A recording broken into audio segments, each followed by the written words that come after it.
Good evening, and welcome. You are about to step into the fog of a London morning in 1952, onto the cold stone platforms of Victoria Station, where something deeply unpleasant has just been discovered inside a perfectly ordinary trunk. A dead man, no name, no luggage, only a single train ticket to Dover, and a clock ticking down to departure. This is a story about secrets, about a man who smiled at you every morning, who held the keys to every locked room in the station, and who had been hiding something terrible for a very long time. Hercule Poirot did not plan to be at Victoria Station that day, but then the most interesting cases rarely announce themselves. They simply arrive, like a trunk left on a cold platform, waiting for someone curious enough to ask the right question. The story begins. The trunk that should not have been. The fog had settled over London like a damp wool blanket that Tuesday morning, the kind that muffled footsteps and turned gas lamps into pale, uncertain ghosts. Victoria Station, even at 7:30, was never truly quiet. Porters called to one another across the platforms.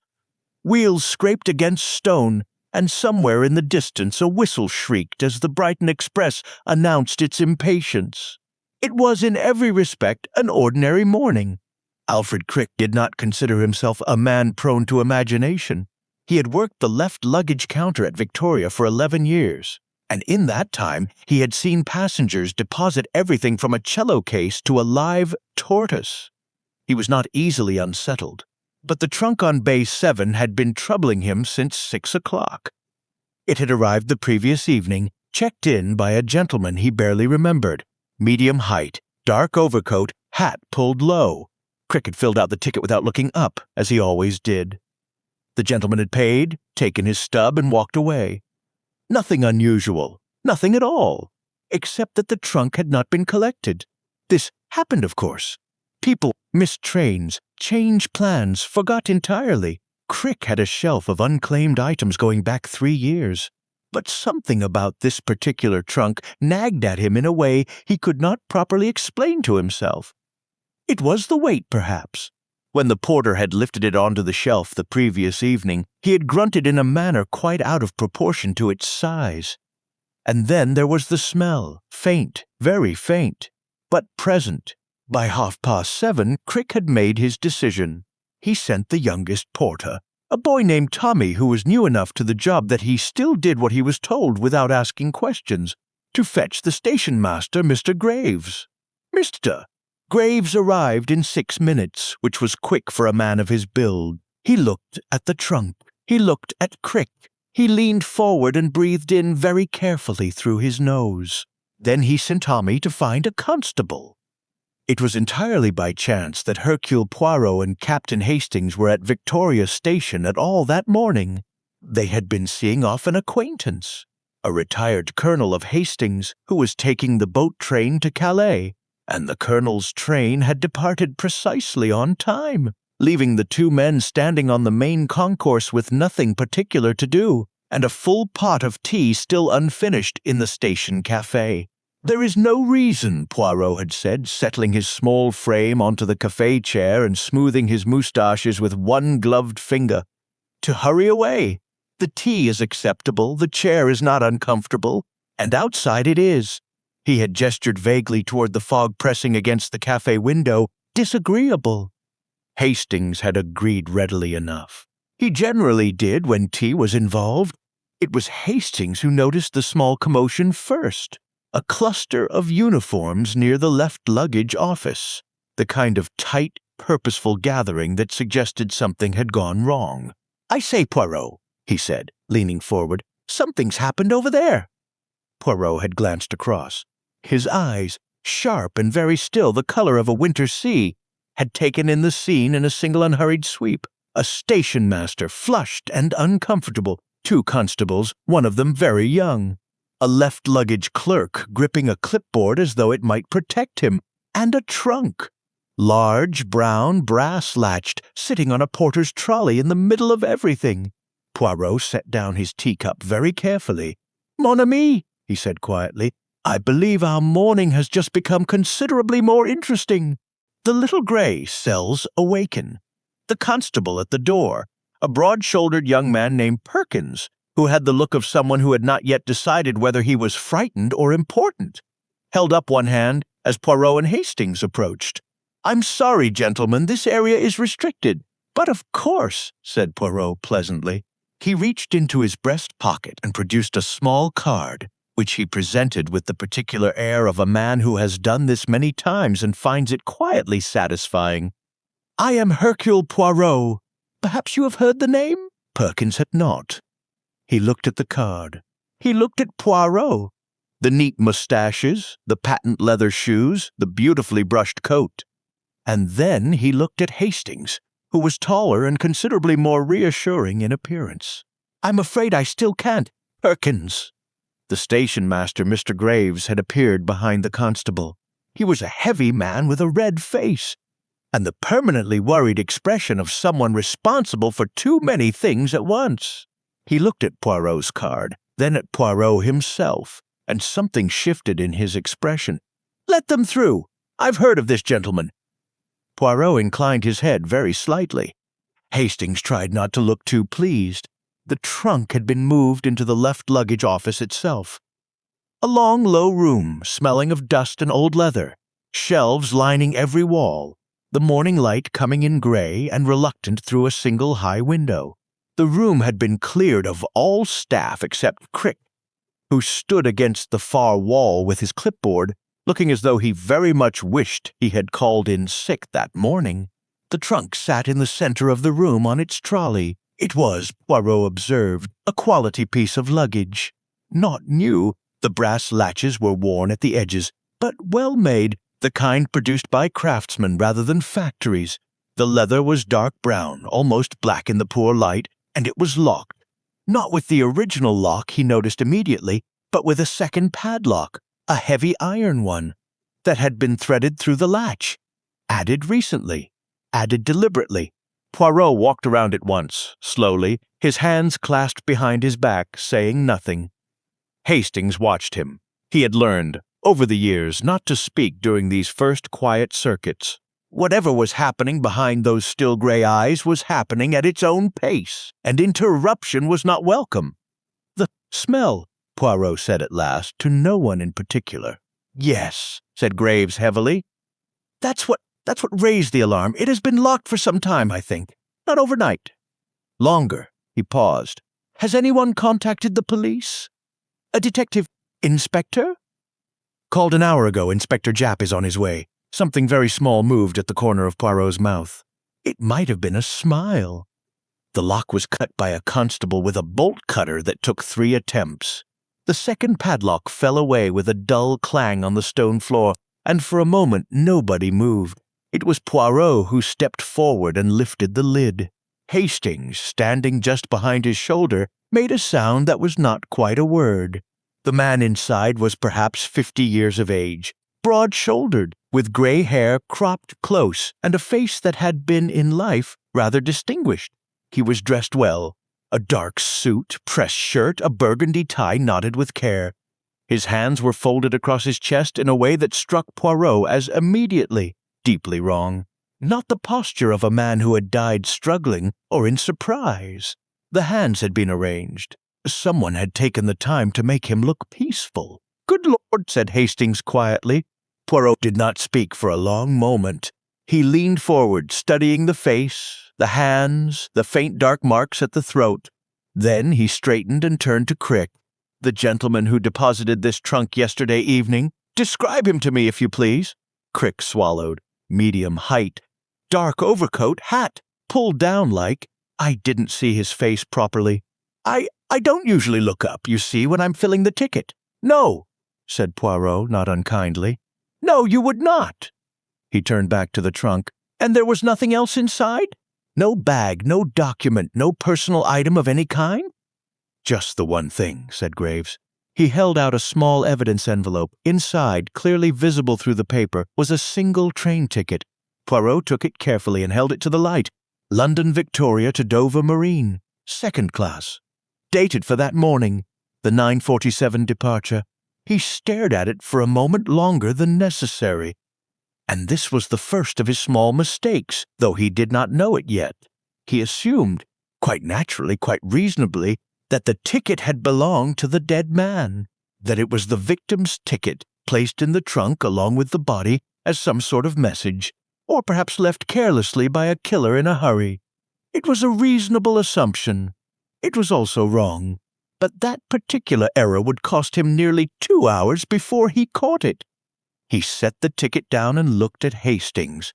"Well," said Hastings, who had gone slightly pale, "what do you make of it, Poirot?" Poirot smoothed his moustache thoughtfully. "I make of it, mon ami, a great many questions, and as yet very few answers. The body has been here since yesterday evening at least, perhaps longer. The hands have been arranged. This was not a man killed in rage or in fear. This was planned, considered." He paused. "And someone wanted this body found, wanted it found. Why on earth? Because they placed a train ticket inside. Not to hide it. There is nothing hidden about a ticket to be found, to direct attention." He frowned slightly. "The question is, toward what?" Before Hastings could answer, the door of the left luggage office opened and a broad, familiar figure filled the frame. Overcoat damp with fog, hat pushed back, expression combining professional authority with barely concealed irritation. "Morning, Poirot," said Inspector Japp.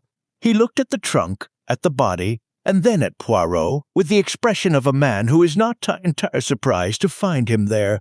"Somehow I had a feeling you'd already be poking around." "My dear Japp," said Poirot warmly, "I was merely finishing my tea. A station full of secrets. Inspector Japp was in many respects an excellent policeman. He was thorough, he was persistent, and he had the particular gift of making people feel simultaneously at ease and slightly guilty, a combination that proved useful in interview rooms. What he lacked, and what he would never quite admit to lacking, was patience for the small and apparently irrelevant detail. Japp liked facts that pointed somewhere obvious. He was uncomfortable with facts that simply sat there, pointing at nothing, waiting. Poirot, on the other hand, collected such facts the way other men collected stamps. "Right," said Japp, pulling out his notebook and clicking his pen with the air of a man ready to get on with things. "Dead man, no identification, locked trunk. Someone checked it in last night and didn't come back. That about the size of it?" "That," said Poirot, "is the shape of the box. What is inside the box is rather more interesting." Japp gave him a look. "Leave the philosophy to the professors, Poirot. I've got a murder to sort out." Hastings wisely said nothing. The questioning of the station staff began at 8:30, conducted by Japp's sergeant, a thin, precise man named Collins who wrote everything down in a very small hand, while Poirot moved quietly through the station on his own particular kind of investigation. He was, to the casual observer, simply an odd little foreigner taking an unusual interest in the architecture. He paused at the left luggage counter and examined the shelf where the trunk had sat. He stood for a moment at the entrance to the platform corridor and looked back toward the main concourse. He walked slowly and thoughtfully the full length of platform 9, from the buffer stops at the far end all the way to the iron gate at the entrance, and then he stood still for a long moment, looking at nothing in particular, which meant he was looking at everything. Hastings kept pace beside him, hands in pockets, trying to look as though he understood what was happening. "What exactly are we looking for?" Hastings asked as they reached the end of the platform. "I am looking," said Poirot, "for what is wrong, and what is wrong. I do not yet know, that is why I am looking." Hastings accepted this with the resignation of long experience. It was on the return walk that Poirot stopped. They were passing a porter's alcove set into the wall between platforms 8 and 9, a narrow recess containing a wooden bench, a coat hook, and a battered tin locker. A porter was sitting on the bench eating a sandwich with the focused dedication of a man who has earned it. He was perhaps 60, with a weathered face and the deliberate stillness of someone who had spent decades moving heavy things and had learned to rest completely when the opportunity arose. His name, Poirot would learn, was George Enderby. He had worked at Victoria Station for 31 years. "Good morning," said Poirot pleasantly. Enderby looked up. He had the careful eyes of a man who has seen a great deal and made a habit of keeping most of it to himself. "Morning! You were on shift last evening?" A pause. Not long, barely a second, but Poirot noticed it. "I was. The trunk that was brought in. Bay 7, left luggage. Did you see it arrive?" Another pause. Enderby took a slow bite of his sandwich and chewed it with great deliberateness before answering. "Might done. Lots of luggage comes through of an evening." "Of course." But this particular trunk was heavy.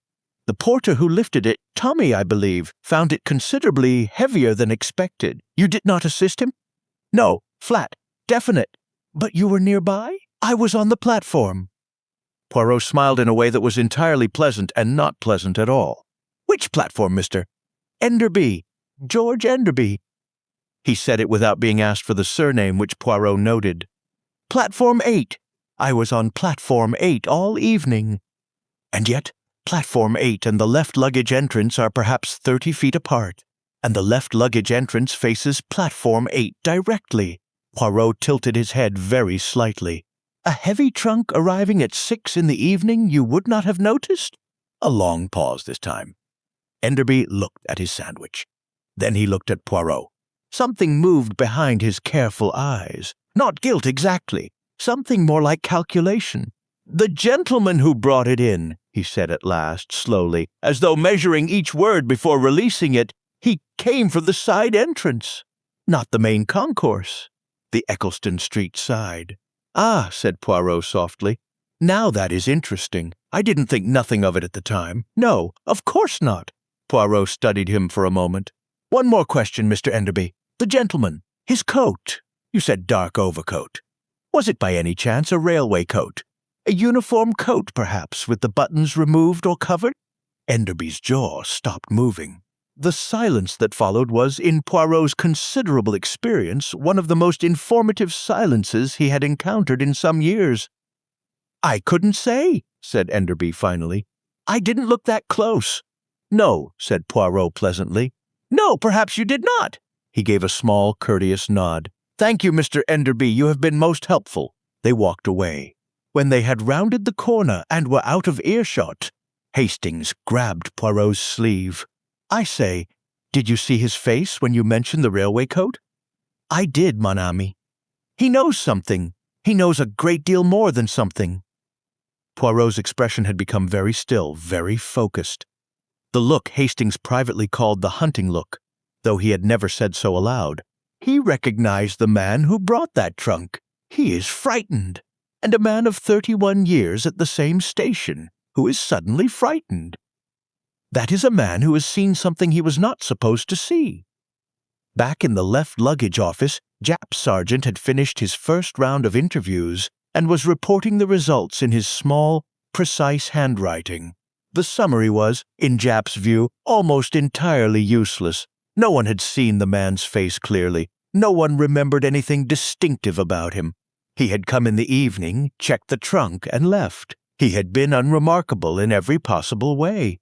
"Unremarkable," said Japp, with feeling. "Every witness, every single one, unremarkable." "Yes," said Poirot thoughtfully. "Is that not itself remarkable?" Japp looked at him. "A man carrying a trunk containing a body," Poirot continued quietly, almost to himself, "through a busy station, in the early evening, checks it into left luggage without a single person remembering his face or his manner or anything about him at all. Not one person suspicious, not one person made uncomfortable." He paused. This was not luck, Japp. This was familiarity. This was a man so expected, so ordinary in that setting, that every eye slid past him without pausing. Japp was quiet for a moment.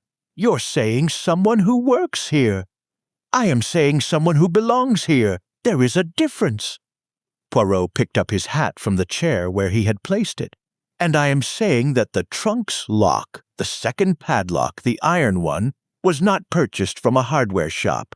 It came from the maintenance stores of this station. I noticed the stamp on the shackle, VR, Victoria Railway." Japp stared at him. "You noticed that from a glance?" "I notice most things," said Poirot, with no particular pride in his voice. "It was simply a fact, stated as such. Now, shall we find out who has access to the maintenance stores?" The ticket to Dover.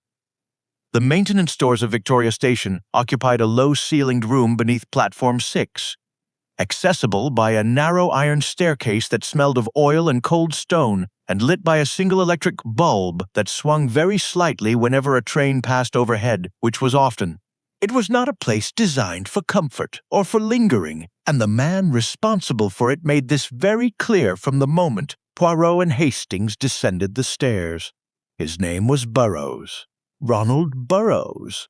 He was perhaps 45, lean and angular, with the permanently aggrieved expression of a man who feels that his department has never received the recognition it deserves.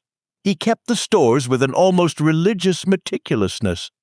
Every tool on its hook, every supply catalogued in a ledger that he maintained himself in a careful, upright hand. He did not like visitors. "I'll need to see some authorization," he said, before either of them had spoken.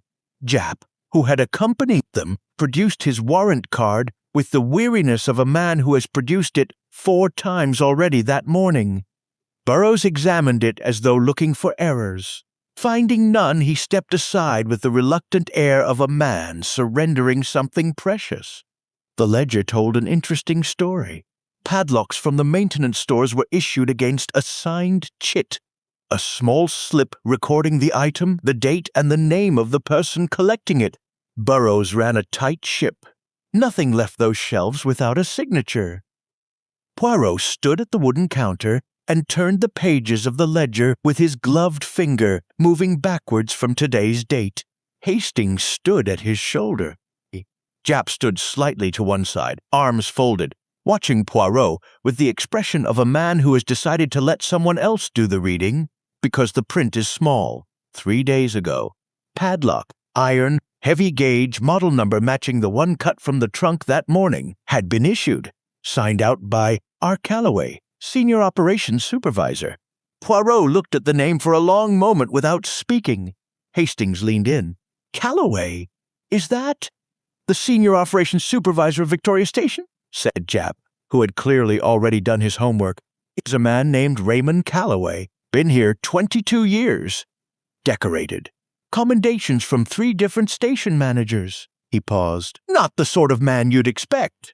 "No," said Poirot quietly. "That is precisely the sort of man I would expect." Raymond Calloway's office was on the first floor of the station administrative block, a corner room with 2 windows, one facing the main concourse and one facing the platforms, so that he could observe the entire operation of the station without leaving his desk. It was, Poirot thought, a very well-chosen room for a man who needed to know exactly what was happening at all times. Calloway himself was already at his desk when they arrived, which was the first thing Poirot found interesting. Given that a body had been discovered in his station 2 hours ago, and that the administrative block was adjacent to the left luggage office where all the activity was concentrated, the fact that he was sitting quietly at his desk, reviewing what appeared to be a routine schedule, suggested either extraordinary composure or extraordinary indifference. Both possibilities were, in their own ways, informative. He was a tall man, perhaps 55, with silver hair combed back from a broad forehead and the kind of measured, unhurried manner that comes from decades of managing difficult situations in front of large numbers of people. His uniform was immaculate. His expression when they entered was one of grave concern, the appropriate expression, correctly deployed. "Inspector Japp," he said, rising. "I've been expecting you. Dreadful business. Absolutely dreadful. Please sit down, all of you." They sat. Poirot, characteristically, said nothing for a moment. He was looking at Calloway's hands, folded on the desk, perfectly still. Too still, perhaps, for a man experiencing genuine shock. But then again, Poirot reminded himself, some men were simply built that way. Composure was not evidence of guilt. He filed the observation and moved on. "Mr. Calloway," said Japp, "we need to ask you about a padlock. Signed out from maintenance stores 3 days ago under your name." Something crossed Calloway's face, very fast, almost imperceptible. Then it was gone, replaced by a slight frown of concentration. "A padlock?" Yes, I believe I did requisition something from Burroughs recently. We had a storage issue in the eastbound parcel room. A broken lock." He reached for a folder on his desk, opened it, and produced a work order with the efficient calm of a man who keeps his paperwork in excellent order. "Here, you can see the work order. Eastbound parcel room, lock replacement 3 days ago." Japp took the work order. He examined it. He passed it to Poirot. Poirot looked at it for precisely 4 seconds, then set it down on the desk without comment. The work order was on its surface, entirely in order. Correctly dated, correctly signed, the right form number, the right department stamp. Poirot had no immediate reason to doubt it. And here was his second mistake of the morning, smaller than the first, but in some ways more consequential. He allowed the work order to satisfy him momentarily. He moved on mentally before he should have. The thought that nagged at the edge of his mind, something about the form number, the sequence, he pushed aside, telling himself it could wait. It could not wait, but he would not realize this for another 90 minutes.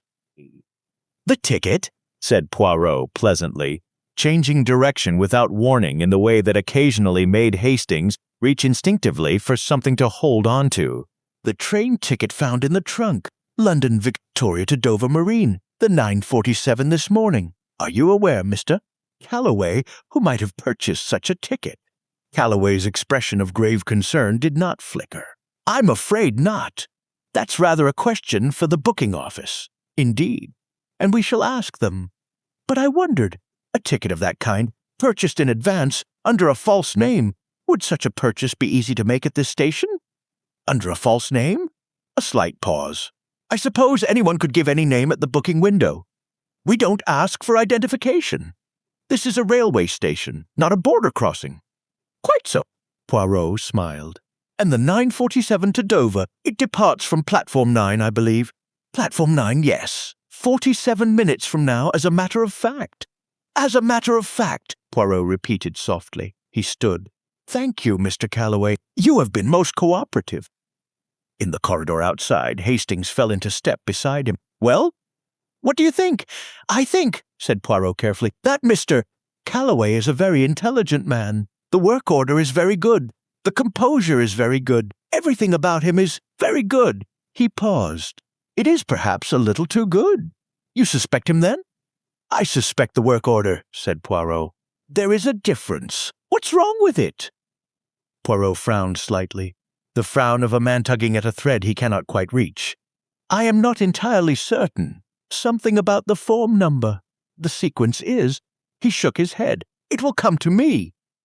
Hastings glanced at him. In 15 years of observing Poirot, he had never heard him say "it will come to me" in quite that uncertain tone.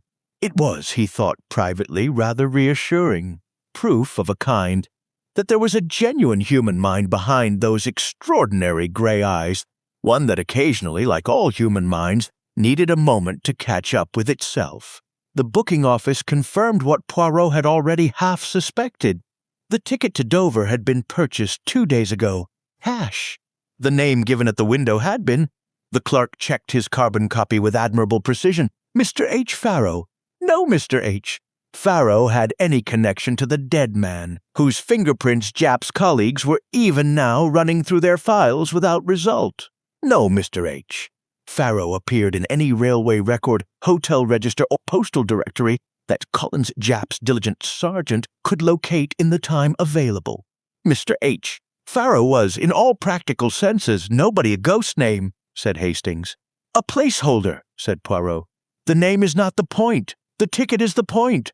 Someone purchased that ticket specifically for the 9:47 to Dover, 2 days before the body was placed in the trunk.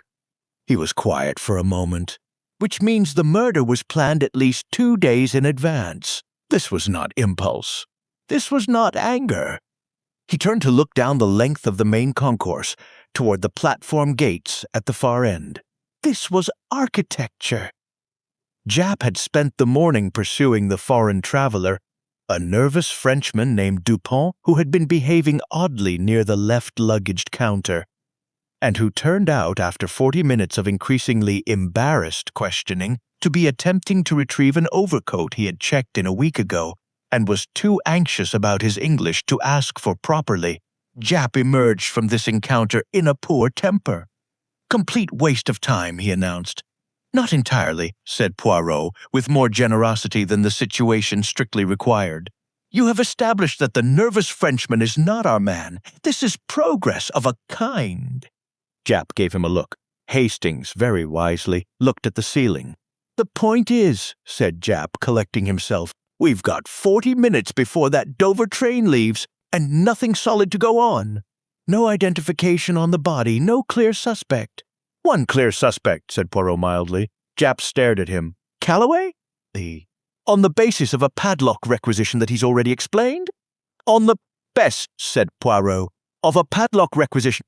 A work order with a form number that is troubling me. 31 years of institutional knowledge, a corner office with sight lines covering the entire station, and a composure so perfect it does not quite resemble composure at all." He picked up his hat. "Also, and I confess this is the least scientific of my observations, the way he told us the 947 departs in 47 minutes, without checking, without hesitation. The way a man recites something he has known by heart for a very long time." There was a silence. "That's thin, Poirot," said Japp. "It is thin," Poirot agreed readily. "For now it is very thin indeed. But thin things have a way of thickening, my dear Japp. We must simply give them a little time." He glanced at his watch. 38 minutes to departure. The first-class waiting room at Victoria Station was a place designed to suggest permanence. Dark oak paneling, leather chairs worn smooth by decades of anxious departures, a fireplace that had not been lit since some time in the previous administration, but which still managed to convey the impression of warmth through sheer architectural authority. A large clock above the mantelpiece ticked with the unhurried confidence of something that has never missed an appointment. It was here, at 12 minutes past 9, that Poirot found her. He had not been looking for a woman in black. He had been walking the concourse with the particular unfocused attention he employed when his mind was working on something it had not yet decided to share with him. Moving through the crowd, the way a man moves through a familiar room in the dark, trusting his feet to know the way. And then he had glanced through the waiting room's glass partition, and he had stopped. She was sitting in the far corner, away from the two other occupants. A traveling salesman absorbed in his newspaper, and an elderly gentleman asleep under his hat. She was perhaps 40, slim, dressed entirely in black that was not quite morning black, too well cut, too deliberate, with dark gloves and a small hat set at a precise angle. A leather bag sat closed on her lap. She was not reading. She was not looking at the clock, which, in a railway waiting room, was practically the only thing people ever did. She was looking at the door to the platform corridor. Watching it, Poirot entered the waiting room and sat down 2 chairs away from her with the unhurried air of a man with nowhere particular to be. He placed his hat on his knee. He looked at the fireplace. After a moment, without turning her head, the woman said, "You are Poirot." It was a statement, not a question. Her English was excellent, precise and slightly formal, the English of someone educated in it rather than born to it. "I am," said Poirot, "and you have the advantage of me, madame." A pause. "My name is Elena Vasari." She said it as though placing a card on a table. "I have been sitting here for 1 hour and 20 minutes, deciding whether to speak to the police. And have you decided?" Another pause, longer. Outside, a train announced its departure with a whistle that seemed to go on slightly too long. "I decided when I saw you come in," she said. "You are not the police." "No," said Poirot. "I am something rather different." Elena Vasari spoke quietly and without apparent emotion, in the manner of someone who has rehearsed what they are going to say many times and has deliberately removed the feeling from it in order to get through it. The dead man, she told him, was named Bernard Lyle. She had known him for 4 years. Known him, she said, with a particular flatness that suggested the word covered more than acquaintance, and less than she was prepared to discuss in a railway waiting room. He had been by profession a courier, not the kind who carried parcels, the kind who carried information, documents, photographs, the sort of material that moved between people who had reasons not to meet in person, across borders that asked inconvenient questions. "A spy," said Poirot. "A middleman," she said. "There is a difference." Bernard did not care about causes. He cared about payment. And what was he carrying this time? She opened her leather bag and removed a small envelope, which she held for a moment before passing it to him. Inside were 3 photographs. Grainy, taken from a distance, the kind produced by a camera concealed rather than held. They showed 2 men in conversation on what appeared to be a station platform. One of the men Poirot did not recognize. The other, even in a grainy photograph taken from 40 feet away, he recognized immediately. Raymond Calloway. "Where did you get these?" Poirot asked. "Bernard sent them to me 3 days ago. A precaution," he said. "Insurance." The word came out with a slight bitterness. He was going to use them. He had been involved with the people Calloway works for. He decided he wanted out. These photographs were his way out. He was going to present them to certain authorities, and in exchange receive certain assurances. She paused. He did not get the chance. Poirot looked at the photographs again. The second man, the one he did not recognize, was heavy-set, dark-coated, standing with the slightly turned-away posture of someone accustomed to not being photographed directly. On the platform behind them, partially visible, was a destination board.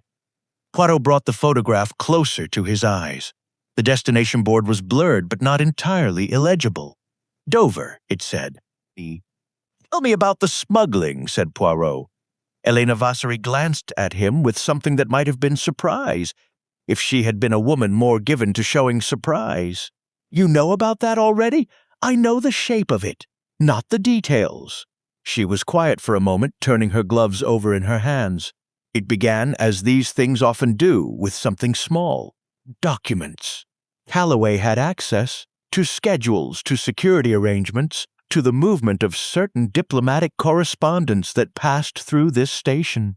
He passed information to people who found it useful. In exchange, she paused, he was paid, and then he was blackmailed. And then the blackmail became so large that he could not stop, even if he had wished to. How long? 7 years at least, perhaps longer. Poirot was quiet. 7 years. 22 years at Victoria Station, 15 of them presumably clean, 7 of them not. A good man turned. By degrees so gradual he might not have noticed the turning until it was far too late to reverse. He felt, briefly, something that was not quite sympathy, but was adjacent to it. Then he set it aside. It was not useful at the moment. Bernard Lyle came to Calloway, Poirot said slowly, working it through aloud, which was something he rarely did with anyone other than Hastings. He had these photographs. He told Calloway what he intended to do with them, and Calloway could not allow it, said Elena Vasari simply. No. Poirot looked at the photographs one more time. The trunk, the padlock, the ticket. He frowned. But why the ticket, madame? Why place a ticket to Dover inside the trunk with the body? That is the piece that does not yet. He stopped. His eyes went very still. Hastings, had he been present, would have recognized the expression immediately. The split second in which something that had been wrong became right, in which a piece that had been lying at the wrong angle suddenly turned and clicked into place. The ticket was not the dead man's ticket. It had never been the dead man's ticket. It was Calloway's ticket. Poirot had allowed himself, in the first hour, to assume that the ticket was connected to the victim. But the victim was already dead when he was placed in the trunk. The victim had no use for a train ticket. The ticket had been placed there by the person who put the body in the trunk. Placed there and then, somehow, in the confusion in the dark of a storage shelf. Forgotten. Left behind by accident. Calloway had purchased a ticket to Dover for himself. He had intended, once the body was discovered, days from now, perhaps, or never, to be somewhere else entirely, across the channel, beyond reach. But the body had been discovered this morning. Too soon. Far too soon. And Calloway's ticket to Dover was still in the evidence envelope on Inspector Japp's table, and the 9:47 to Dover departed in 26 minutes. Poirot rose so quickly that his hat fell from his knee. He picked it up without appearing to notice that he had done so, which was, Hastings would later say, the most alarming thing about the whole morning. Poirot not noticing something.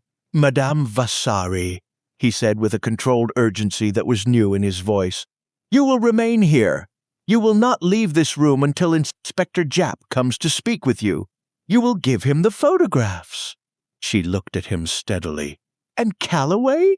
"Calloway," said Poirot, placing his hat on his head with a precision that brooked no argument from the universe, "is about to make a very serious mistake."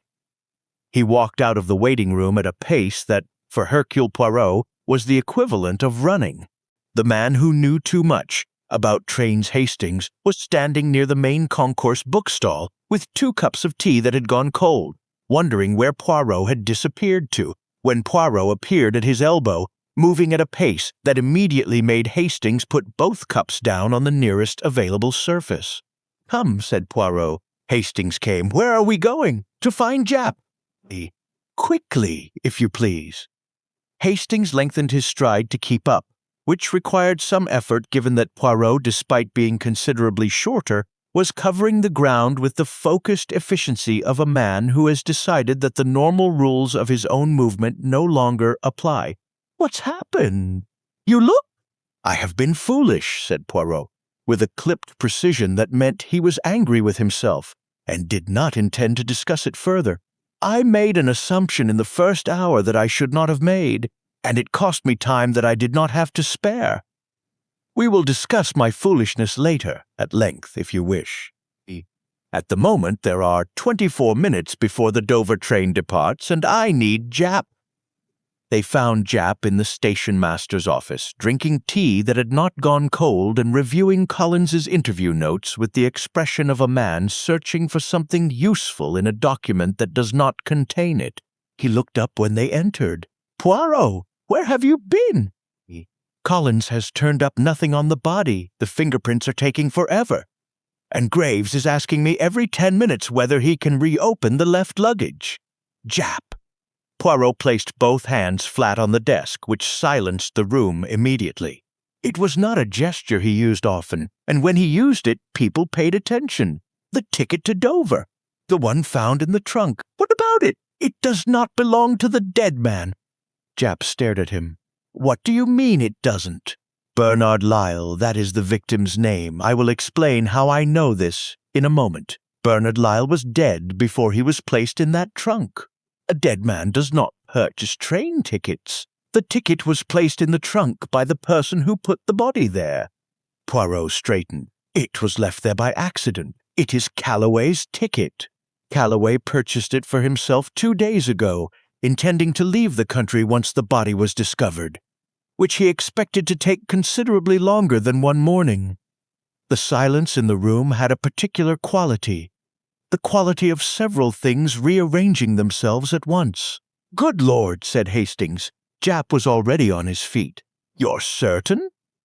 "I am certain that a woman named Elena Vasari is sitting in the first-class waiting room with photographs of Calloway meeting with his associates on a Dover-bound platform, which she will give you when you go to her, which I suggest you do immediately after we have dealt with Calloway himself." Poirot picked up his hat from where he had just put it down. "He has a ticket for the 9:47. He will attempt to board. He knows the body has been found too soon. He has had all morning to understand that his plan has failed. But a man in Calloway's position does not easily abandon a course of action he has spent 2 days preparing. He will board that train." "Unless he's already gone," said Japp. "He is not already gone." "How do you know?"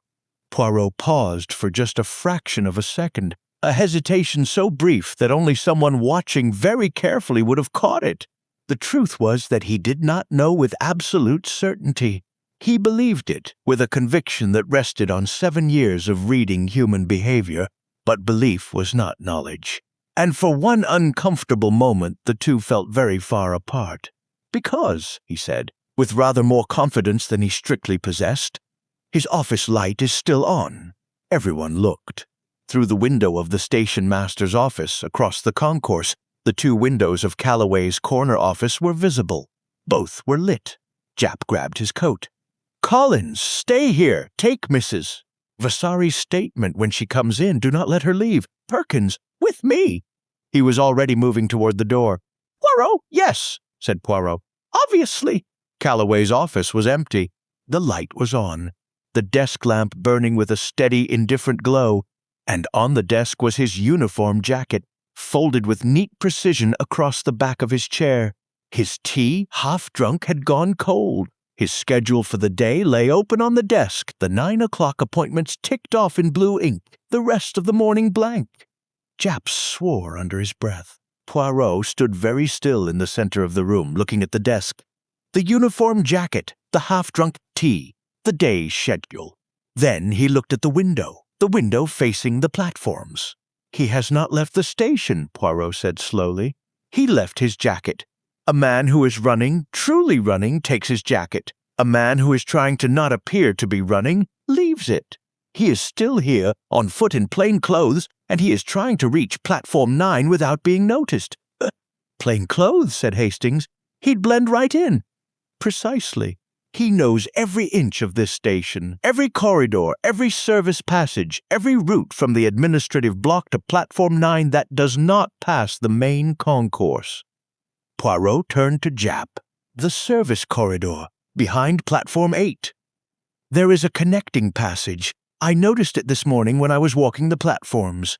Japp was already speaking to Perkins in a low, rapid voice. Perkins left at something close to a run. "We have," said Poirot, checking his watch, 18 minutes. They did not find Calloway in the service corridor. They found, instead, George Enderby, the porter with the careful eyes, sitting on a crate at the service corridor entrance with his arms folded and the expression of a man who has made a difficult decision, intends to stand by it. He had seen Calloway pass through 7 minutes ago, he said, carrying a small bag, moving fast for a man trying to look as though he wasn't. "Why didn't you stop him?" Japp demanded. Enderby looked at him with a steadiness that was not defiance exactly, more the steadiness of a man who has thought something through and knows where he stands. "Wasn't my place to stop him," he said. "Was my place to make sure someone who could stop him knew where he'd gone." He looked at Poirot. "Platform 9. He took the northbound service passage to avoid the gates. There's an engineer's access door at the far end of the platform. Opens from the service side. Only the senior operations staff know the code." "And you know it also," said Poirot. Enderby said nothing, which was its own answer.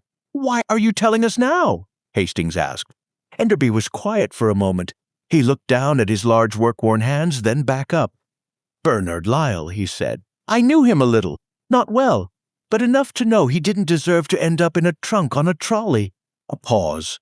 "And I've been afraid of Calloway for 3 years. That's long enough." Poirot looked at him for a moment with an expression that Hastings could not quite read. Not sympathy exactly, not approval exactly, but something that acknowledged the weight of what Enderby had just said and did not diminish it. "Thank you, Mr. Enderby," he said quietly. That was not a small thing." They moved through the service corridor at pace. Japp ahead, Perkins behind, Hastings keeping up with the focused determination of a man who has done this enough times to know that keeping up is what is required of him. Poirot moved in the middle of the group, neither leading nor following. His expression settled into that particular stillness that meant every part of him was working. The service corridor smelled of machine oil and damp concrete. Pipes ran along the ceiling. Overhead, through the metal and stone, the sounds of the station filtered down. Announcements, footsteps, the deep rhythmic shudder of engines. The 947 was already at the platform. Poirot could feel it through the soles of his shoes. 14 minutes. The engineer's access door at the end of the corridor was, as Enderby had said, operated by a code panel, a simple mechanical combination, 4 digits. Japp studied it for approximately 3 seconds before Perkins, who turned out to have a useful previous career, dealt with it in under a minute. The door opened onto the far end of platform 9. The 947 to Dover stood at the platform in a long dark line, steam rising from beneath the carriages in slow white columns, doors open, passengers filing in with the particular mixture of purpose and vagueness that characterizes people boarding trains. A guard was moving along the platform checking doors. A porter was loading a final case into the luggage van. And there, 30 feet away, moving with the deliberate, unhurried pace of a man exercising extraordinary control over himself, was Raymond Calloway. He was wearing a dark civilian coat and carrying a small leather bag. His silver hair was covered by a plain felt hat. He looked, to anyone who did not know him, like a perfectly ordinary passenger catching the morning train to Dover. Poirot looked at him for one long moment. 22 years, he thought. A decorated man, a trusted man. And somewhere in those 22 years, a door had been left slightly open, and the wrong person had walked through it. And everything since then had been the slow, grinding consequence of that one unguarded moment. He did not feel triumphant. He felt, very briefly, something closer to tired. Then he put the feeling aside and walked forward. "Mr. Calloway," he said. The Flaw in the little grey cells. Calloway stopped. It was not a dramatic stop, not the stop of a man caught, or startled, or suddenly undone. It was the stop of a man who had known, somewhere beneath everything, that this moment was coming, and had simply been postponing his acknowledgment of it. He stood quite still for a second or two, his back to Poirot, his hand on the handle of the carriage door. Then he turned around. His face was composed, extraordinarily composed. The face of a man who has spent 22 years managing crises in front of large numbers of people, and has developed, through sheer repetition, a capacity for stillness under pressure that most men never acquire. His eyes, when they found Poirot, were steady and grey and entirely unreadable. "Monsieur Poirot," he said. His voice was level. "I wondered how long it would take you." "Longer than it should have," said Poirot honestly. "I made several errors this morning that I am not proud of." Something moved very slightly in Calloway's expression, not quite surprise, but something in that neighborhood. He had not, apparently, expected candor. Behind Poirot, Japp and Perkins had fanned out to either side with the practiced quiet of men who know when to let a conversation run and when to end it. Hastings stood slightly back, watching Calloway with the focused attention of a former soldier assessing something he is not entirely sure of. The platform around them continued its ordinary business. A woman helped her child up the carriage steps. Two men in suits discussed something in low voices near the luggage van. The guard with his clipboard moved along the far side of the train, oblivious. The 947 stood in patient steam. "I should like to understand something," said Poirot, in the tone of a man making a reasonable request.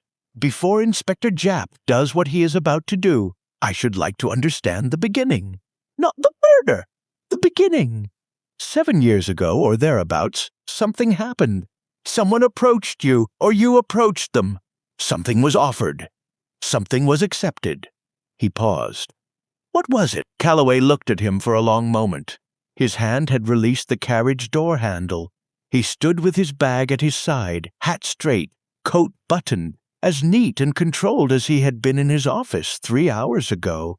"Why does the beginning matter?" he said. "The end is the same regardless." "The beginning always matters," said Poirot quietly. "It is the only part of a story that explains the rest of it." Another long pause. Somewhere down the platform, the guard called something. A door slammed. The train breathed its slow, heavy breath. "My daughter," said Calloway. The words came out flat and without preamble, as though he had been holding them for a very long time and had simply decided, here, now on platform 9, to put them down. Poirot was still. "She was ill, seriously ill, 1945, just after the war. A treatment was available privately in Switzerland. Not on the health service. Not something I could afford on a station master's salary." He stopped. Started again. "A man came to me. He knew about her illness. I still don't know how. He offered to pay for everything. The treatment, the travel, the stay. Everything." Another pause. All he wanted in return was information, schedules, routing documents. He said it was harmless. He said no one would be hurt. "And your daughter?" said Poirot. "She recovered." Something crossed Calloway's face.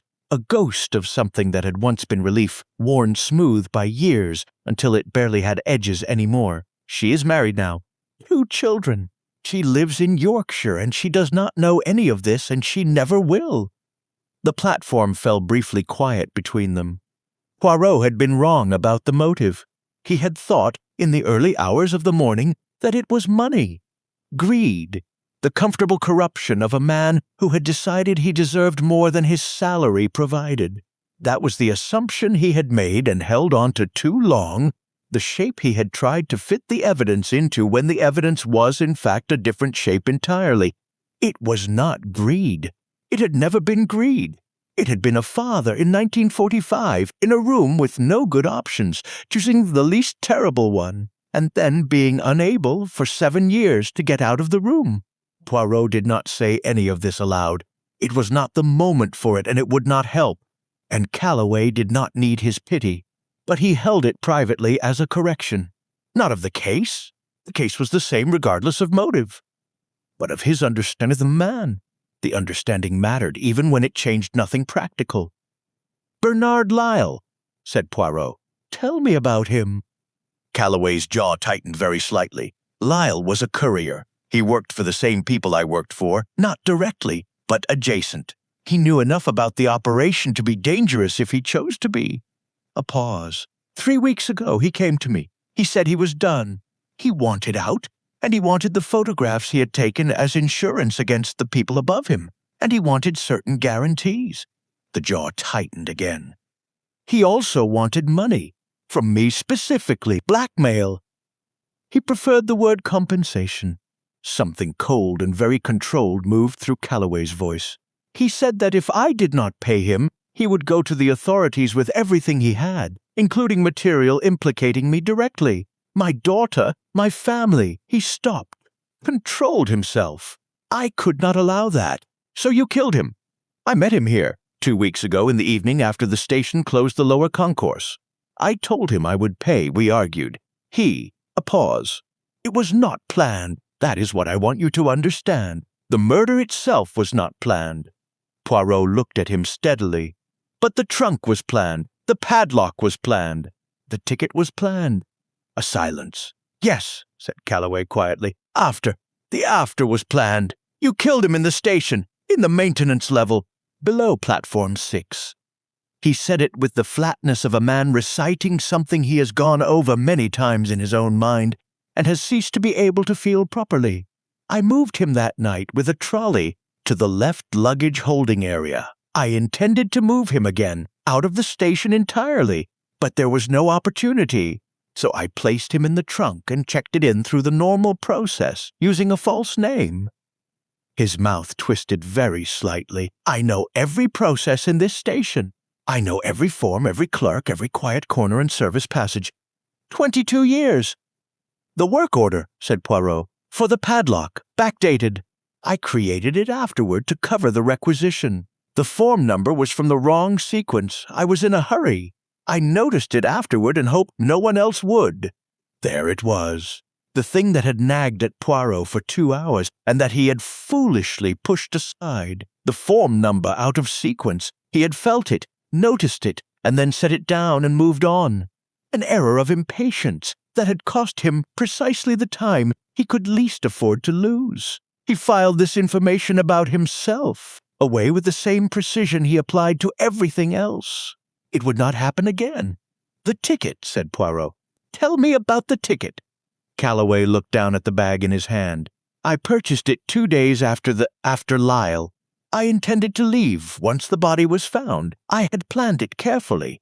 Money in an account in Brussels, a contact in Calais, a route that would take me somewhere the people I worked for could not easily reach." He paused. "I put the ticket in my coat pocket. When I placed Lyle's body in the trunk, I was wearing the same coat. The ticket must have fallen from my pocket without my noticing.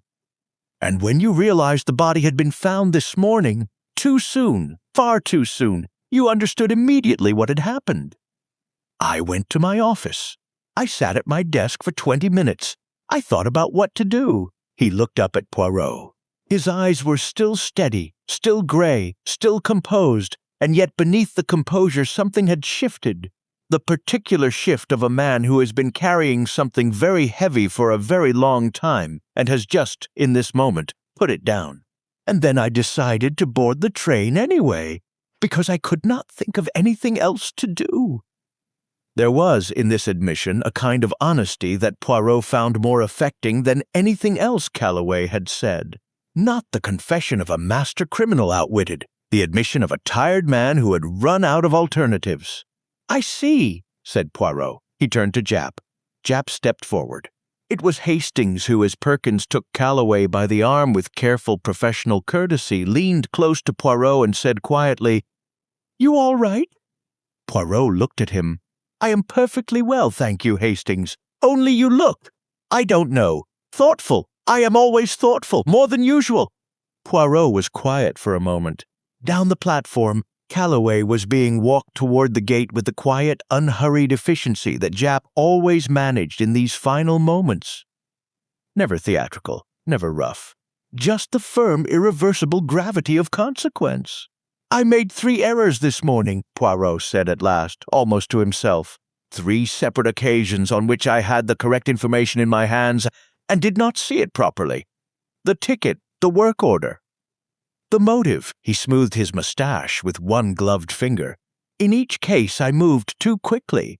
I allowed the shape of what I expected to obscure the shape of what was actually there." Hastings said nothing. He knew from long experience that this was not a conversation requiring his contribution. "A man is dead," Poirot continued quietly. "Another man's life is finished. A family in Yorkshire will one day learn something about their father that will change everything they thought they knew." He paused. "And at the beginning of all of it, a sick child and a father and a room with no good options." He was quiet for a moment. "The little gray cells are a very useful instrument, Hastings, but they are not, it turns out, proof against the ordinary weight of human circumstance." The guard's whistle sounded.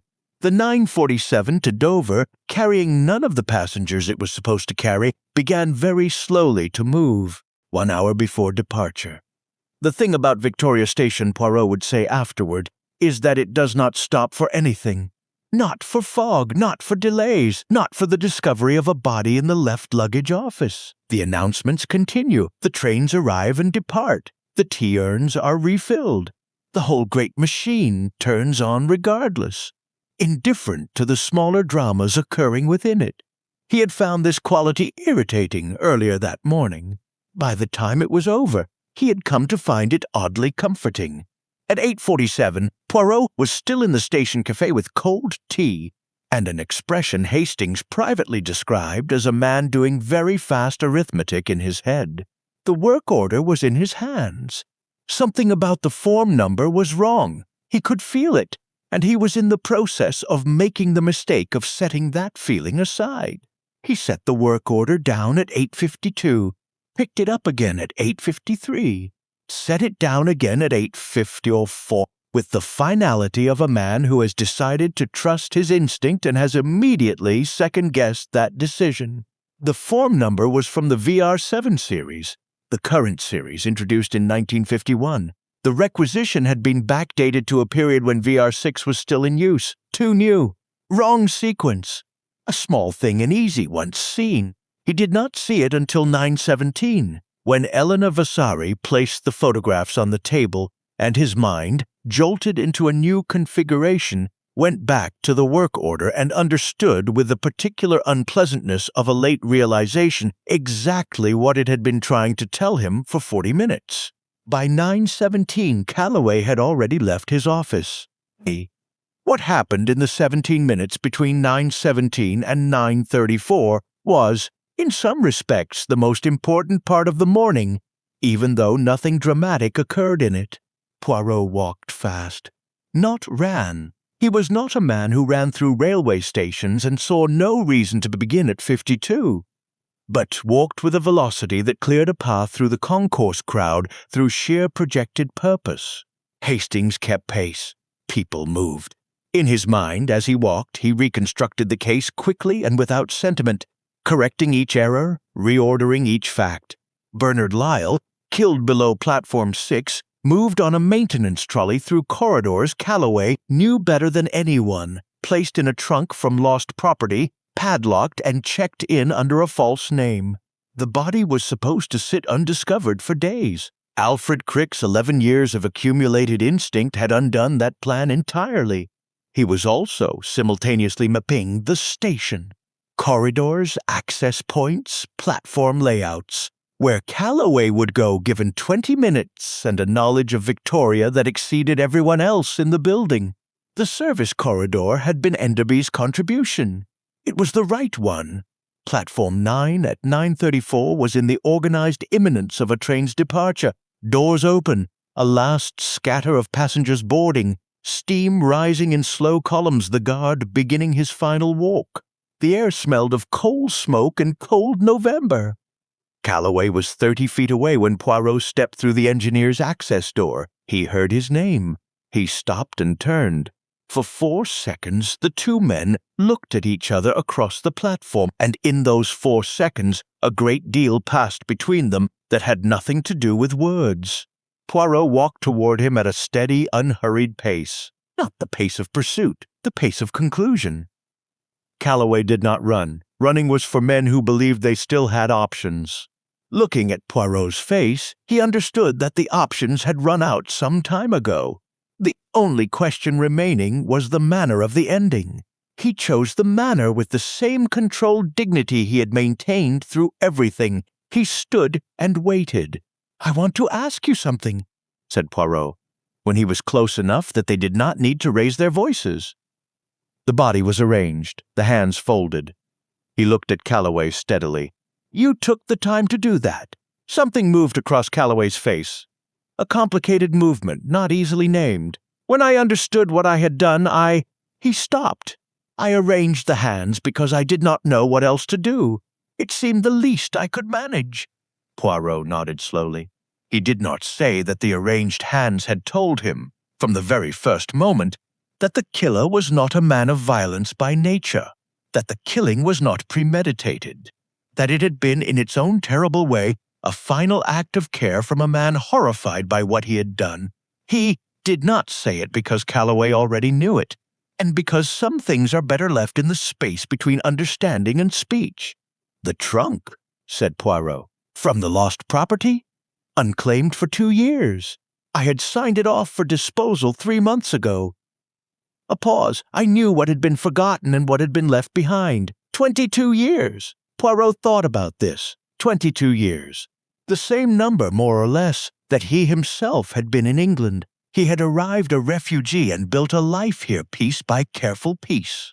Calloway had arrived young and trusted and capable, and had built a career piece by careful piece, and had then watched it come apart in the same way, slowly, in a process so gradual that each individual step had seemed, in the moment of taking it, almost reasonable. He stepped aside and looked at Japp. Japp came forward, produced his warrant card, and said the required words in the quiet, level voice he reserved for these moments. Perkins moved to Calloway's left. The bag was taken. The hat was taken. Calloway submitted without resistance and without drama. "My daughter," he said as Perkins took his arm. He looked at Poirot. "She will hear about this, yes," said Poirot. "She will. Is there anything, any way in which what she is told can be stopped?" Poirot looked at him for a long moment. He thought about a sick child in 1945, and a father with no good options, and the way that single moment had reached forward through 7 years to arrange itself into everything that had happened today. "I will speak to Inspector Japp," he said quietly. "I cannot promise anything, but I will speak to him." It was not much. Both men knew it. But Calloway nodded, and in the nod was something Poirot recognized as the only gratitude still available, not for rescue but for being seen clearly, and not reduced to the single worst thing he had done. Poirot watched them walk away. Behind him, the 9:47 to Dover completed its slow departure and was gone, trailing a long white signature of steam that the November fog absorbed almost immediately, as though the train had never been there at all. Hastings appeared at his elbow and said nothing for a moment, which was exactly "Breakfast?" he said at last. "Yes," said Poirot. "I think, mon ami, that we have earned breakfast." They walked back through the engineer's door, through the service corridor, and up into the main concourse, which was, as always, in full indifferent motion, announcing and departing and arriving and carrying on. Poirot paused at the concourse entrance and looked back at Platform 9. The platform was empty. The train was gone. Nothing remained to suggest that anything out of the ordinary had occurred here on a Tuesday morning in November. He put on his hat and followed Hastings toward the café. Confession on Platform 9. The station master's office had been returned by 9:55 to something approximating its normal function. The left luggage office remained closed. A constable at the door. A chalk notice redirecting passengers to a temporary counter near the bookstall. But the concourse was open, the platforms were running, and Victoria Station had absorbed the morning's events with the implacable efficiency of a place that has seen too much to be lastingly disturbed by any of it. Japp had commandeered a side room off the administrative corridor, a narrow space that smelled of old paper and contained a table, 4 chairs, and a wall calendar showing October, which no one had thought to change. He sat across from Calloway with Collins beside him, notebook open, pen ready.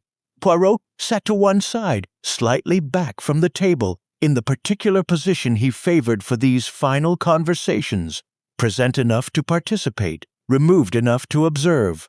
Hastings had gone to find breakfast. He had offered to remain with genuine willingness, and Poirot had told him with equal genuineness to go and eat something, because Hastings in these final rooms was always slightly too eager, slightly too inclined to react visibly to what was said, and Poirot needed the room to be quiet. He needed also to think. And thinking, for Hercule Poirot, was in some ways easier when Hastings was not present, because Hastings had a quality of expectant attention that occasionally made Poirot feel he was performing rather than reasoning. This was not Hastings' fault. It was simply the dynamic of long friendship, which creates its own pressures alongside its comforts. Calloway spoke for 40 minutes.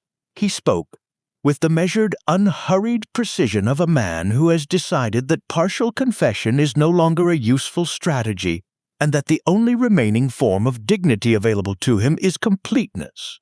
He did not dramatize, he did not minimize. He laid out the sequence of events in the plain factual manner of someone filling in a form, dates, locations, names, amounts, actions, and Collins wrote it all down in his small, precise hand, without once looking up.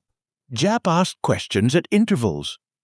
Good questions. Mostly the practical questions of a man constructing a prosecutable case, which was his job and which he did well. Who were the associates in the photographs? Where the money had gone? Who else at the station had been involved, if anyone? The answer to the last question was no one. Calloway had operated entirely alone within the station. The network above him, the people who had first approached him in 1945, and had since expanded their operation through 6 other nodes of which he was only one, was a separate matter, and not one he was in a position to dismantle single-handedly. He gave Japp 3 names. Collins wrote them down with slightly more pressure on his pen than usual, which was as close to excitement as Collins appeared to get. Poirot listened to all of it. He noted what was said and what was not said, and the particular texture of the silences. There were 2 that interested him, both around the question of what exactly had been passed through the station over 7 years, and he filed these silences as material for a later conversation with people who were not Japp, and whose institutional interests might be rather different from a murder investigation. He said nothing about the silences. It was not the moment. The murder itself, said Japp at the 30-minute mark. Walk me through it again. Calloway's hands, which had been flat on the table throughout, moved very slightly. The first involuntary movement Poirot had observed from him all morning. Lyle came to the station at closing time. I had arranged to meet him. I told him I had the money, the first payment, a pause. We went below to the maintenance level. I had told him I kept a safe there. I did not keep a safe there. You intended to kill him. Another pause, longer this time. Poirot watched it carefully. "I intended to resolve the situation," Calloway said at last. "I had not decided precisely how." He looked at the table. "That sounds like an evasion." "I know it sounds like an evasion." "I think the honest answer is that I had decided something had to happen, and I had not allowed myself to think through the specific detail of what that something would be." Japp looked at him with the expression of a man who has heard a great many explanations for a great many things, and has developed a finely calibrated sense of which ones to believe.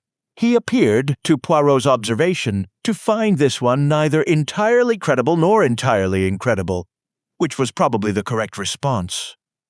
"There was an argument," Calloway continued. He had modified his demands since our last conversation. The amount he wanted had increased significantly. He was, I think, enjoying it. The power of it.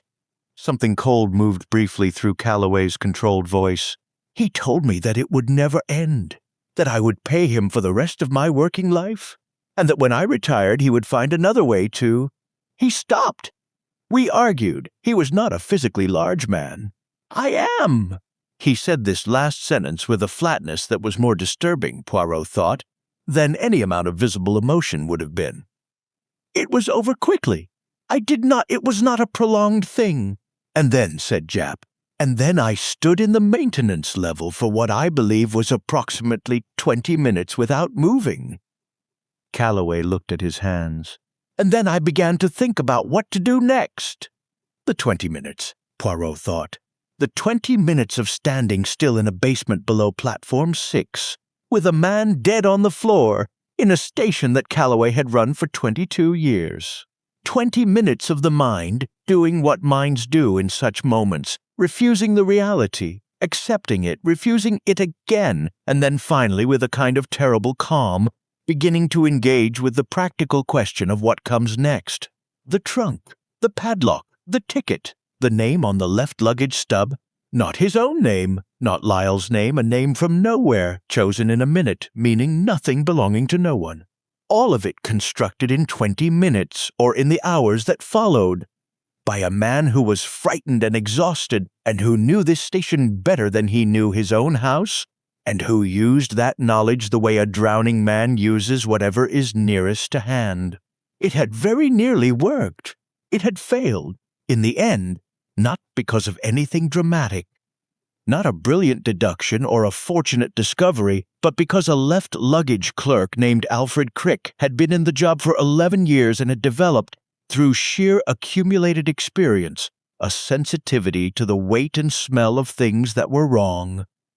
Poirot made a mental note to say something appreciative to Crick before he left the station. At 10:23, Calloway finished speaking. Collins closed his notebook. Japp sat back in his chair and looked at the ceiling for a moment with the expression of a man consolidating something large into a manageable shape. Then he looked at Poirot. "Anything you want to add?" Poirot questioned, he said. He looked at Calloway. "The photographs. Elena Vasari has them. She was Lyle's associate. She is prepared to give them to Inspector Japp, but she did not know they existed until Lyle sent them to her 3 days before his death." He paused. "My question is this. Did you know that Lyle had taken those photographs before you met him in the maintenance level?" Calloway looked at him for a long moment. "No," he said. "I did not know about the photographs until this morning, when your colleague," he glanced toward the door, meaning Hastings, "mentioned a woman in the waiting room. So the photographs played no part in your decision?" "No," Poirot nodded slowly. This mattered because it meant Calloway had not killed Lyle to suppress evidence. He had killed him, or had placed himself in the position in which killing became the outcome, for the simpler and in some ways bleaker reason of refusing to be controlled any longer. The photographs were coincidental. Their discovery this morning was coincidental. The fact that they now made the case against Calloway considerably easier to prosecute was coincidental. Cases were often like that in Poirot's experience. The coincidences that appeared most significant were frequently the least so. The significances that mattered were usually much quieter much less dramatic. The form number on a work order, the weight of a trunk, the hands of a dead man folded with a care that grief could not quite explain. "Thank you," said Poirot. He rose. "I believe, Japp, that you have everything you need." In the corridor outside, Japp fell into step beside him. "Good work this morning," said Japp, in the particular tone he used for compliments. Slightly compressed, slightly sideways, as though he was not entirely comfortable with the process but felt it was warranted. "You had him before I'd finished interviewing the Frenchman." "You would have reached the same conclusion," said Poirot. Japp looked at him. "Not in time for the train?" "No," said Poirot. "Perhaps not in time for the train."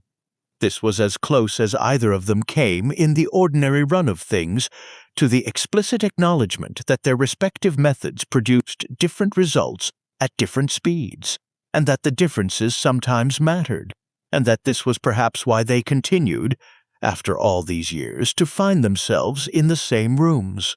Japp stopped at the corridor junction. "I'll need a full statement this afternoon if you can manage it." "Of course." "And the Vasari woman, she will give you everything she has." "She was not involved in the murder." Lyle paused. "She was someone who cared about what happened to him, in her own way. That is sufficient to establish her as a witness and nothing more, I think." Japp looked at him with the expression of a man deciding whether to push back on something. He decided not to. "Right," he said. "This afternoon, then." He turned and walked back down the corridor toward the room where Collins was still writing, and Calloway was still sitting, and October still hung on the wall calendar, 3 weeks out of date. Poirot stood in the corridor for a moment alone. He thought about the form number on the work order, VR7, when it should have been VR6. A small thing, an easy thing. He had felt it and set it aside. He thought about the ticket. How naturally, how completely, he had assumed it belonged to the dead man. How the assumption had settled into place without resistance, the way wrong assumptions sometimes did, fitting the shape of the expected narrative so neatly that they felt like facts until they suddenly did not. He thought about the motive. Money, he had thought, and held to that thought too long, even as the evidence arranged itself into a different shape around him. 3 errors. 3 occasions of moving too fast, or in the wrong direction, or away from the thing that was trying to tell him something. He was not, he decided, going to be lenient with himself about this. The little gray cells had performed adequately. They had arrived, in the end, at the correct answer with 12 minutes to spare before the Dover train departed. That was sufficient. That was the job done. But adequately was not what he required of them. And the distance between adequate and excellent was precisely the distance measured by those 3 mistakes, and he intended to remember it. He straightened his tie, adjusted his hat, and walked toward the cafe where Hastings was waiting with, in all likelihood, a pot of tea and an expression of cheerful expectation. The fog hid. The cafe at Victoria Station served, in Poirot's considered opinion, a tea that was acceptable without being distinguished. Hot, strong, reliably produced, the kind of tea that made no claims beyond its own basic competence and was therefore never disappointing. He had drunk a great deal of it that morning, none of it at the correct temperature, and he intended now to drink one final cup at the correct temperature, and to do so without interruption. Hastings had secured a table by the window. He had also secured, with the cheerful resourcefulness that Poirot had always privately considered one of his most underrated qualities, a plate of buttered toast, a pot of marmalade, and what appeared to be the last 2 Chelsea buns in the glass case by the counter. He looked up when Poirot arrived and read his face with the accuracy of long practice. "All done?" he said. "All done," said Poirot. He sat down, removed his hat, placed it on the chair beside him, and poured tea with the careful attention of a man who has decided that this particular act, at this particular moment, deserves to be done properly. Hastings waited. He had learned over the years the specific quality of Poirot's post-case silences. There were several varieties, each distinct. There was the satisfied silence of a clean solution, and the restless silence of something unresolved, and the contemplative silence of a man turning something over that would not stop being turned. This one, he thought, was the last of these. He buttered a piece of toast and said nothing. Outside the cafe window, Victoria Station continued its Tuesday. The fog had thinned since morning. Not lifted exactly, but softened, pulled back from the glass and ironwork, so that the upper structure of the station was now dimly visible, the great arched roof appearing and disappearing in slow gray movements. Passengers crossed the concourse in all directions. A family with too much luggage negotiated the entrance barriers. Two businessmen in identical hats stood at the departures board with identical expressions of mild anxiety. Poirot watched them for a moment. "Calloway had been here 22 years, he said at last. "Yes," said Hastings, 22 years, and in that time he had become what this station needed him to be: reliable, thorough, the man who knew where everything was and how everything worked. The man people came to when something went wrong, because he would know how to fix it. Poirot paused. And then in 1945 something went wrong that he fixed in the wrong way. And he spent the next 7 years living with the consequence of that. Hastings looked at him. "You feel sorry for him?" Poirot considered this. "I feel something that is not quite sorrow and not quite sympathy, but occupies the space between them." He made choices. "The first choice in 1945, I understand. I understand it completely, and I will not pretend otherwise. A sick child, a father, an offer that appeared to solve an immediate problem." He looked at his tea. The choices that came after, the 7 years of feeding the machine, the decision not to go to the authorities at any point in those 7 years, the meeting in the maintenance level, those I understand less charitably. But understanding less charitably is not the same as failing to understand at all. He picked up his teacup. He was not a wicked man, Hastings. He was a man who made one desperate decision in a moment of genuine crisis and found that the decision had a life of its own, that it grew, that it demanded more and more of him until there was nothing left to give except the thing that he finally gave, which was everything. Hastings was quiet for a moment. "The daughter," he said. "Yes." Poirot set down his cup. The daughter. He had spoken to Japp briefly in the corridor. He had not asked for anything specific, because he had nothing specific to offer in return, and Japp was a practical man who dealt in specifics.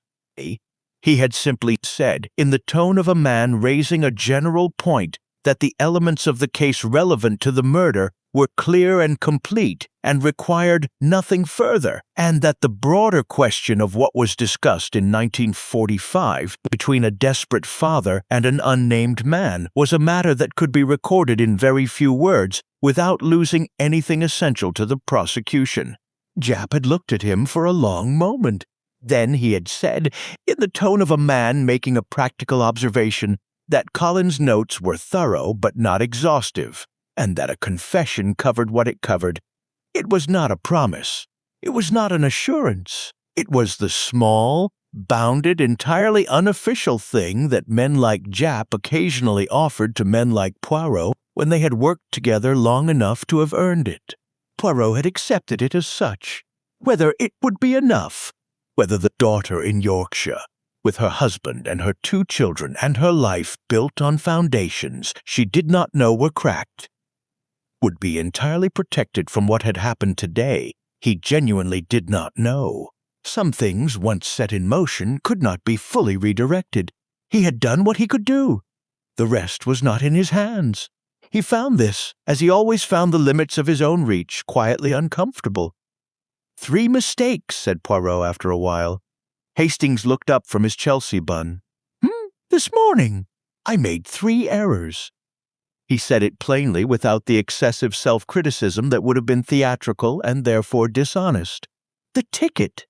I assumed it belonged to the victim. The work order. I noticed the form number was wrong and set the observation aside. The motive. I assumed financial gain when the reality was considerably more human and considerably more complicated. You still got there, said Hastings, with 12 minutes to spare. 11, said Poirot. And the 12:11 minutes is not the point. The point is that each error cost me time. And time this morning was the one thing I did not have in abundance. He smoothed his mustache. The gray cells do not perform well under the weight of assumption. That is the lesson of this morning, and I intend to remember it. Hastings looked at him with the mild, affectionate exasperation of a man who has watched his closest friend be exceptionally good at something for 15 years and has occasionally wished he would simply accept it. "You solved a murder in under 3 hours," he said, "in a station with 400 people in it, before the killer could leave the country." "Yes," said Poirot, "and I should have solved it in under 2. Hastings opened his mouth, closed it again, poured more tea. This, his expression suggested, was a version of the argument that had no useful destination, and he had long since made his peace with not winning it. They sat in companionable silence for a while. The fog moved against the window. The station announcements came and went in their measured, uninflected voices. The 10:15 to Brighton, the 10:22 to Eastbourne, the delayed arrival of the overnight service from Edinburgh, whose lateness was described in the careful language of British institutions as being due to operational circumstances, which covered everything and explained nothing. Poirot looked out at the concourse. He thought about what Victoria Station was, fundamentally, what any large station was, a place of transition, a place where people arrived from one life and departed toward another, carrying their luggage and their plans and their private urgencies, moving through a shared space without pausing to consider the other lives crossing alongside them. The man with the briefcase, and the woman with the child, and the elderly gentleman with too many bags, and the young couple who had clearly just said goodbye to someone and were not yet ready to look at each other. All of them here and then gone. The station absorbing and releasing them with the same indifferent efficiency. And somewhere beneath all of that ordinary motion, for 7 years a machine had been running. Information moving from one place to another through the reliable, trusted hands of a man everyone knew and no one suspected. The fog of the ordinary, of the familiar face, the expected presence, the man who belonged there so completely that the eye moved past him without registering, had hidden it perfectly. Until a trunk was too heavy, and a smell was wrong, and a left luggage clerk with 11 years of accumulated instinct decided, at 7:30 on a Tuesday morning in November, to send for the station master. Poirot thought about Alfred Crick. He thought about the look on Crick's face when Poirot had stopped at the left luggage counter on his way through the concourse and said, very simply, that the morning's events had begun with Crick's good judgment, and that this was worth noting. Crick had gone a deep and mortified red and said that he'd only done his job, which was precisely the right thing to say, and was also, in Poirot's view, more than most people managed. He made a mental note to write to the station manager about Crick. He would do it this week, before the morning's events settled into the administrative sediment of the case file, and Crick became merely a name in Collins' notes. Small acknowledgments mattered. They were not nothing. "Shall we go?" said Hastings at length. Poirot looked at the last of his tea. "In a moment." He looked out at the concourse one final time. The fog had thinned a little further while they sat. Not gone. It would not be gone before evening, but retreated enough that the light through the high station windows had changed quality, acquiring a pale, wintry luminosity that was not warm exactly, but was something. The platforms were visible in their full length. The roof arched above them. Old iron and old glass stood darkened and solid, the kind of structure built by people who intended it to last, and who had so far been proved right. A trunk had sat on a shelf in the left luggage office for one night and part of a morning, and inside it had been a man's life reduced to its final and most terrible form. And now the trunk was in an evidence room, and the man had a name again, and the person responsible was in a room at the end of an administrative corridor with a constable at the door. And in some months there would be a trial, and in some further months there would be a verdict. and the machine would do what it was built to do, and the station would continue. And in Yorkshire, a woman who did not yet know anything was going about her Tuesday, making breakfast perhaps, or walking her children to school, or standing at a window looking at whatever weather Yorkshire was having that morning. And her Tuesday was still ordinary, and Poirot hoped, without any particular confidence, that it would remain so for a little longer. He put on his hat. "Come, Hastings," he said. "It is cold and the fog is disagreeable, and I believe there is a considerably better pot of tea to be had in Whitehaven Mansions." Hastings smiled, the uncomplicated, cheerful smile of a man who is happy to go home and has good associations with the destination. "Lead the way." They walked out of the café through the concourse, past the left luggage office, with its chalk notice and its constable and its closed door, past the bookstall and the flower cellar and the clock above the main entrance that read 10:47, and out through the great arched doors of Victoria Station into the fog of a November morning in London, which received them with its usual grey, impartial indifference. Poirot paused for just a moment on the top step. He looked back at the station, at the stone facade, the iron lettering, the long familiar face of a place that had been standing since before he was born and would be standing long after. Somewhere inside it, 7 years of secrets had been kept very well. This morning they had been kept no longer. He turned up his collar against the cold and walked down the steps,